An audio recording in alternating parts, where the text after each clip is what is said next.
everyone, this is Strawberry Podfic. We are reading Hysterical by Spark the Fangirl, Chapter 15. Please let this be a normal field trip. Part 1. Midoriya basically rules the world. Summary. With Class 1A? No way! Midoriya scrolled through the headlines on his phone as he waited for Bakugo at the bus stop. Hey, Kachan, he said once his friend showed up. Bakugo stopped. What the hell did you do? What? Midoriya looked up from his phone, genuinely confused. You're doing it again. The face? Bakugo scoffed. What else? Of course the face. Now, what did you do? Midoriya simply held up his phone in answer. Rather reluctantly, Bakugo grabbed the phone and read the screen. All Might? Hero or plot by U.S. government? The truth about All Might. All Might's Texan cousin. All Might, discovered. Hillbilly to hero, All Might's rise to fame. Snipe tells all. All Might's stardom. All Might, the man beneath the hat. The list continued. Hold up, this was you? Well, I had to tell those reporters something to get them to leave me alone. Bakugo smacked his face. This was actually quite dangerous, considering his quirk. However, nothing quite compares to the annoyance conveyed through a good old facepalm. So you came up with a cowboy hero from Texas. Hey, that took some true comedic genius. You just added a letter to the already existing #1 hero and gave him a cowboy hat. Your point? Why would anyone believe that? Midoriya shrugged. Not sure why, but they clearly are. Bakugo looked back at one of the articles. I'm pretty sure this picture is just All Might with a cowboy hat photoshopped on. You gotta give the people what they want, Kachan. He squinted. I think it's clip art. Besides, Midoriya said, standing as the bus arrived, Texas has already claimed responsibility and has even put out several first-hand reports from people who supposedly knew him as a child. They've got his entire life story figured out, including a trip to see his cousins in Japan at age 13. Supposedly, that's when his love of the country developed. Bakugo looked at Midoriya with an expression that could only be described as an uncomfortable admiration mixed with disgust and a healthy dose of confusion. So he has lore now? Midoriya shrugged. Suppose so, although I'm nearly positive that they're just messing with us. He tilted his head. I think?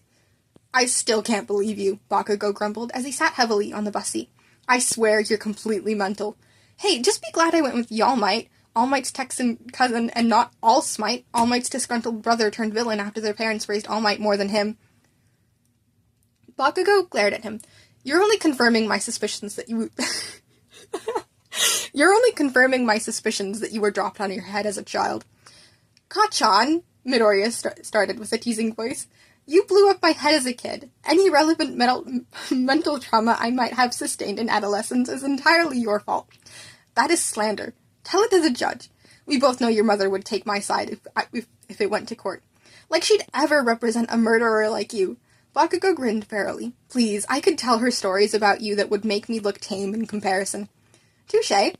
The two sat in silence for a bit, seemingly unaware of how the rest of the bus occupants had drifted as far as physically possible from them. Bakugo kept scrolling, growling at the more ludicrous accusations. These amounted to conspiracies about the falsified All Might's even falser love life, theories about his relationship with other heroes and villains, and claims that he was actually a genetic... experiment by Texas based on All Might. Midoriya, having nothing to distract him from the constant high of his quirk, as Bakugo still had his phone, was humming a song he had heard earlier and tapping his foot. This had the added effect of concerning the passengers even more. So, he said, once they neared the school, what do you suppose we'll be doing today? Fighting villains, Bakugo said matter-of-factly. Well, we are training to become heroes. I suppose villain fights are just par for the course. I hope you get to fight the hand dude. I want a rematch. Probably, Bakugo continued to look at the phone. After all, he is the one that stole today's schedule. That's what he took? Why didn't you tell me? How do you even know? Ratface told me. You do realize that this is kind of a big deal, right? Does Aizawa know? Nezu said that it would be a good hands-on exercise. So, no. Nope. Midoriya thought for a bit. I mean, he has a point. Bakugo looked at his friend curiously. Really? I thought you'd be against it. Well, it's not perfect, but I think it could be fun. Fun? You do realize people could die. Been there, done that. Nothing to write home about. Bakugo rolled his eyes. Whatever, you can tell the extras what's going to happen if you want. Not like I give a fuck. Actually, he did. Against his best efforts, Bakugo was finding that he actually didn't totally hate the presence of some of the extras. However, he also realized that Midoriya was able to fake his death with nothing but a knife and an urn. From this, he gathered that these villains couldn't be all that bright, and he surmised he could take them out single-handedly if it came down to it. And if he couldn't, then he was pretty sure Midoriya could. Not that he would ever say that, mostly due to the fact that Midoriya could not die, and as such he had everyone beat in stamina. Wait, did you say the attack is going to be today? Yeah. Give me back my phone. I gotta make a call. Suit up, children. Today we're going to do some rescue training. The class started to talk amongst themselves immediately.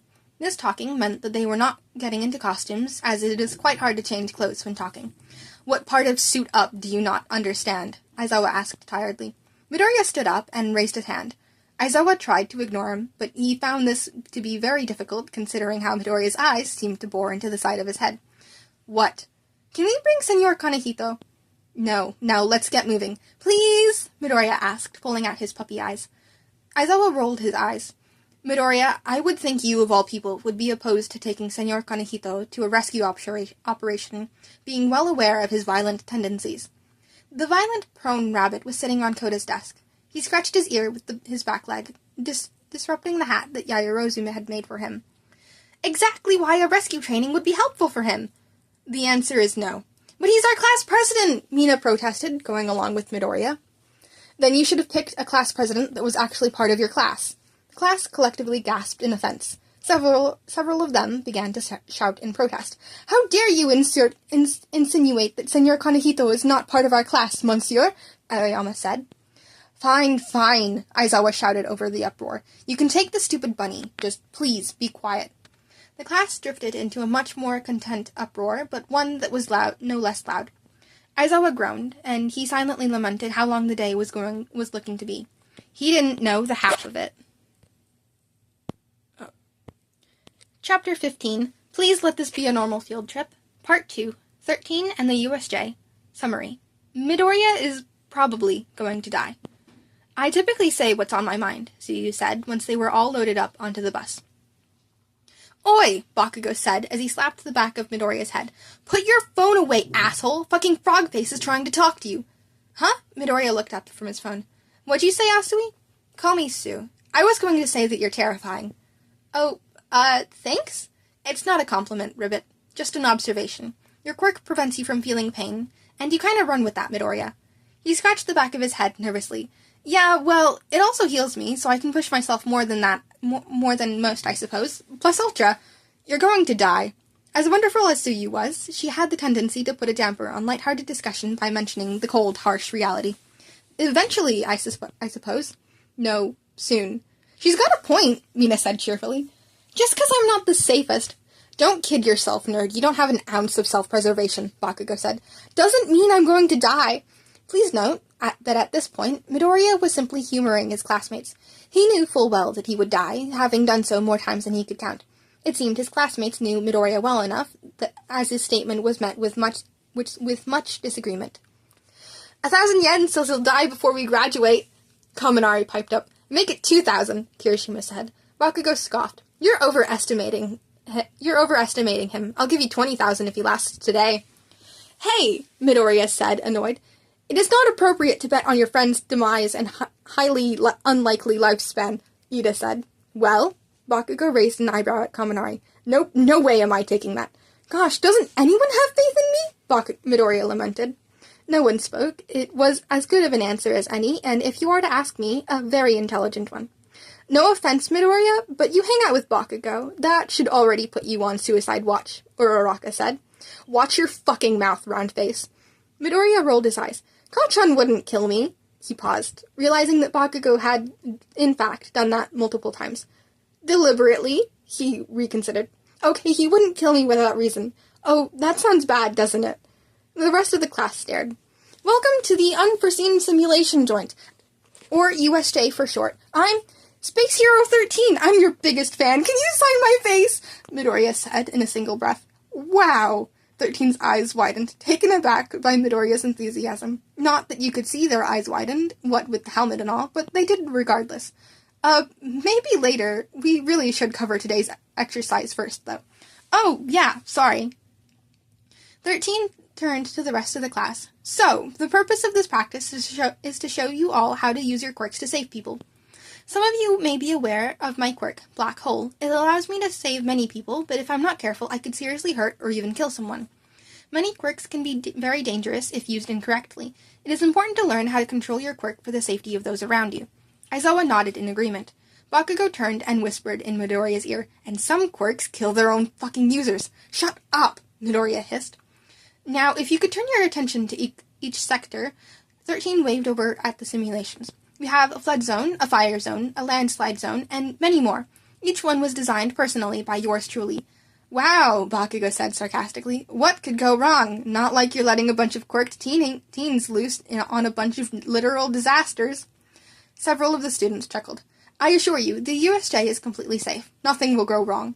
This was slightly presumptuous of 13, considering there were many things that could go wrong. For example, the roof could collapse, crushing them all. A plane could crash into the building, or the earth could even open up and swallow them all.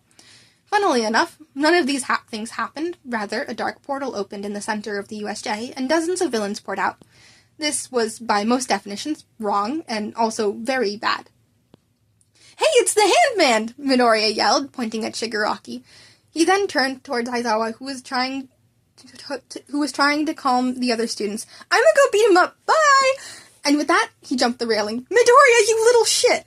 Aizawa screamed as he ran after him. Chapter 15. Please let this be a normal field trip. Part 3. You call your hand dad? Summary. Kurogiri becomes afraid and regrets a great many things. Shigaraki squinted at the child who had just hopped the railing and was barreling towards him. The feral boy was soon slowed by a dozen goons, not stopped, mind you. Midoriya took out each villain with ease and seemingly ignorant about the many injuries he was sustaining. Kurogiri, correct me if I'm wrong, but isn't that the NPC I killed yesterday? Now one would not be able to tell, but Kurogiri had a look of stricken horror across his face. You would have no idea, though, considering that shadows typically do a very poor job of portraying a stricken horror. I'm going to go make sure that none of the other children run away. And with that, Kurogiri himself ran away. Not literally, of course. He had the unfair advantage of being able to teleport. Hey, wait! Shigaraki started, but he was too late. Whatever. Don't need your help anyway, he grumbled. Later, he would realize that while he did not need Kurogiri's help, it would have made the situation that followed a whole lot easier. Meanwhile, both 13 and the remainder of Class 1A watched as Midoriya jumped down into the central plaza and began to fight the villains, soon followed by a highly annoyed Eraserhead. Bakugo let out a sharp laugh. Ha! Fucker really did that. Is he going to be okay? Yaoyorozu asked. Bakugo waved a hand. He could take those idiots with 2 broken arms. Uh-oh, Kaminari said, still watching Midoriya fight as Aizawa tried to push his way through the villains to reach him. Looks like that one dude broke Midoriya's arm. One more to go, Bakugo shrugged. We need to evacuate before those nefarious goons reach us to commit some unspeakable deeds, Ida said. Uraraka gasped. And abandon Midoriya? For shame, Ida. She was being quite dramatic and truly was just messing with Ida, a very easy task. 13, however, did not know that the class had become quite aware of the fact that Midoriya was quite insane, and if some of his more outlandish stories were to be believed, could handle himself. Don't worry, Eraserhead will make sure he's safe. Ida's right. We need to get out of here and get help. Not so fast. Hey, Bakugo interrupted Kurogiri's carefully prepared monologue. You're the bastard that unintentionally kidnapped Midoriya yesterday. You're friends with that lunatic? Kurogiri asked, suddenly afraid that he put himself in more danger by running away. Friends is a strong word. We're more like the only people who can stand the company of the other, so we hang out together out of necessity more than anything. Oh. I'm still gonna beat you up, though. Bakugo cracked his knuckles. Wait, hold on a minute. Kurogiri held up his shadowy hands in surrender.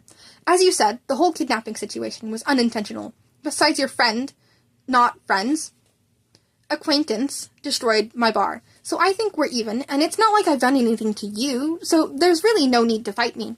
Did you forget the whole part about how you're currently blocking our escape from the murderous villains who want to kill us?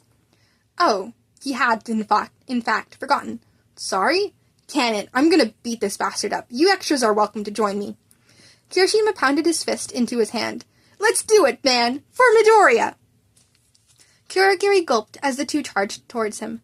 I'd rather you didn't. I'd rather you don't, he said, as his body swirled into shadows, twisting to form a portal. Bakugo? Kirishima said nervously as darkness engulfed him. I'm beginning to think that your plan of punching a man that lacks a solid body wasn't exactly the smartest. Shut up, shitty hair! There, now the majority of our class is scattered throughout the USJ, including that explosive demon of yours. Where is Senor Kanehito? Ashido gritted her teeth together as she spoke. Who? Senor Kanehito, our president. You're going to pay for messing with him, Sero said. Sato and Shoji approached Kurogiri menacingly. Do not engage, 13 said, trying desperately to rein in the murderous children. It was not effective. This is because the rage the remainder of Class 1A felt towards the man who had potentially put their beloved president in harm's way was incomprehensible and caused them to drop the fear they had previously had.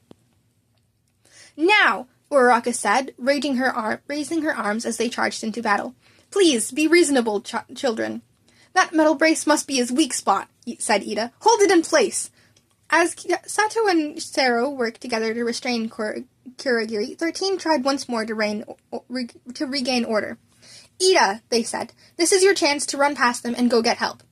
But Ida's face twisted, conflicted. I must avenge my fellow office holder. Go, Ida! Uraraka said as she floated Kurogiri by the brace, Sero's tape keeping him under control. We'll make sure Senor Kanehito's honor is upheld. Ida wiped a tear from his eye. I will. I'll inform the teachers for Senor Kanehito's sake. Now, let us turn our attention back to Midoriya, who, at the same moment that his classmates were separated, was punching villains as passionately as a toddler at a whack-a-mole machine. Midoriya, stop that right now! I'm fine, Mr. Aizawa. You're going to get yourself killed. Don't you remember our conversation yesterday? Iye Anke Ide. Midoriya ducked under a punch. Whoa, you almost got me! Aizawa growled and sent his capture weapon after Midoriya as soon as he got close enough. It wrapped around the boy's waist and pulled him back out of the fray. Hey, what was that for? You were about to die. You don't remember? Was I being too subtle? I know pig Latin, Midoriya, Aizawa groaned, but you are not immortal. Keep it quiet, won't ya? That's kind of like my surprise attack. Aizawa was spared from having to come up with evidence to support Midoriya's immortality by Shigaraki deciding that he had quite enough of watching the two destroy the entirety of his army. I thought I already killed you, he said, finally vocalizing the fact that had been bugging him since he had first watched Midoriya jump down to fight. You sure tried, but I saw your ashes. Midoriya shrugged as he untangled himself from the scarf, as Aizawa was distracted by a man with a fist for a tongue. Not mine. Then whose? Dunno. Whoever was in the air, I guess. What? Midoriya! Aizawa yelled. Stop confusing the villain. You'll only make him madder. Yeah, about that. Why are you here in the first place? He sidestepped another goon, slowly making his way over to Shigaraki. I'm going to kill the symbol of peace. Midoriya tilted his head. Wait, All Might? Do you know another symbol of peace? Well, no, but in case you haven't noticed, he's not here. I'm aware, Shigaraki growled. Then what? The schedule said he'd be here. I find that incredibly unlikely. He doesn't even work here. Shigaraki recoiled in confusion. Huh? Yeah, Midoriya continued. You must have misunderstood. UA hired All Might, not All Might. Who the hell is All Might? All Might's Texan cousin. Midoriya dusted off his hands as he punched the last villain unconscious. It wasn't actually the last. Shigaraki was still there, with the looming figure of the Nomu to his side. Also, a good dozen or so of the villains had decided to run away from the two maniacs that were wreaking havoc on their forces. This was largely due to the fact that Shigaraki hadn't put too much thought into who he was hiring, and as such, many of those that were a part of his forces were wimps. Wimps that valued their lives, but wimps nonetheless. Now, I would implore you to learn a lesson from Shigaraki's failure, and if you find yourself in a similar position to his, in which you need to hire multiple goons to assist you in committing a crime, I would suggest requiring a resume and references in order to make sure that they are not quite as cowardly as the ones mentioned in this story. A resume would also have the added benefit of determining if any of the previous experience as a politician, which, depending on the task at hand, could be a detail that acts as a huge benefit to you or a huge hindrance. As important as the information I have just relayed might prove to be, it is slightly off topic, so if you'll forgive my ramblings, I'd like to continue. You see, as Midoriya was talking to Shigaraki and drawing the vast majority of his attention, Eraser had taken the opportunities to sneak behind the villain, giving up on his attempt to make Midoriya stop fighting and trying a different approach of taking out the villains with Midoriya's help. His what? Shigaraki asked, very confused. Texan cousin, although to be fair, he's not here either, so there's not a whole lot you can do right now. Aizawa took that as his cue and ran towards Shigaraki. Not so fast, Shigaraki growled as he turned, grabbing a hold of Aizawa's elbow. It seemed he was not quite as distracted by the news that his arch-nemesis had a Texan cousin who had seemingly stolen his identity as he first appeared to be. For your information, Aizawa was very good at not blinking. This did not, however, mean that he never blinked. And it just so happened that as Shigaraki grabbed him, he did in fact blink. This meant that a layer of his skin crumbled away, revealing the muscle underneath. Before the decaying could spread, Midoriya punched Shigaraki in the face. Hey! Shigaraki recoiled as the hand which had been covering his face flew to the side. Father! Midoriya tilted his head. You call your face hand Dad? Shut up! That's kind of weird, man. No moo! Shigaraki called to the giant monster that had stood still throughout the battle. You get Eraserhead. I want to take care of this brat personally. Bring it, Krusty the Clown.